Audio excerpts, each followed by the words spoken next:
તપકચ્છ જૈન સંઘ ચિંતામણી પાર્શ્વના ચિનાલય ખાતે પર્વધિરાય પર્યુષણ પર્વના ત્રીજા દિવસે શ્રી મુક્તિ શ્રમણ વિજયજી મહારાજ સાહેબ તથા મુક્તિચરણ વિજયજી મહારાજ સાહેબની નિશ્રામાં પર્યુષણ પર્વના ત્રીજા દિવસે કલ્પસૂત્રનો વરઘોડો ભારે ઠાઠમાઠથી નીકળ્યો હતો, જેમાં જય બોલો મહાવીરના નારા સાથે બંદરીય નગરી મહાવીરમય બની ગઈ હતી. તો વરઘોડામાં સાધુ મહાત્મા તથા સકળ સંઘ વાજતે ગાજતે મહેતા શાંતિલાલ સ્વરૂપચંદ પરિવારના નિવાસસ્થાને પૂર્ણાહુતિ કરવામાં આવી હતી. ત્યાં લાભાર્થી પરિવાર દ્વારા પ્રભાવ કરવામાં આવી હતી.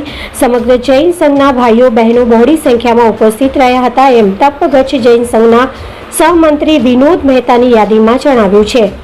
જેમાં તપગચ્છ જૈન સંઘના પ્રમુખ હરેશભાઈ મહેતા, શાંતિલાલભાઈ મહેતા, પંકજભાઈ શાહ, દીપકભાઈ શાહ, પપ્પુભાઈ વોરા, પપ્પુભાઈ મહેતા, રીતેશભાઈ પરીખ, ભરતભાઈ મહેતા, રોહિતભાઈ મહેતા, વિમલભાઈ મહેતા, મહેન્દ્રભાઈ મહેતા, મહેન્દ્રભાઈ, કિરીટભાઈ મહેતા, જિજ્ઞેશ મહેતા, કાંતિભાઈ મહેતા તથા બહેનો બાળકો બોડી સંખ્યામાં ઉપસ્થિત રહ્યા ઐતિહાસિક કાર્યક્રમના સાક્ષી બન્યા હતા.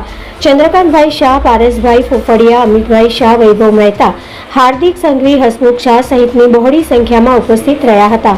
Bureau report Imran Awadiya, Mundra, Kutch.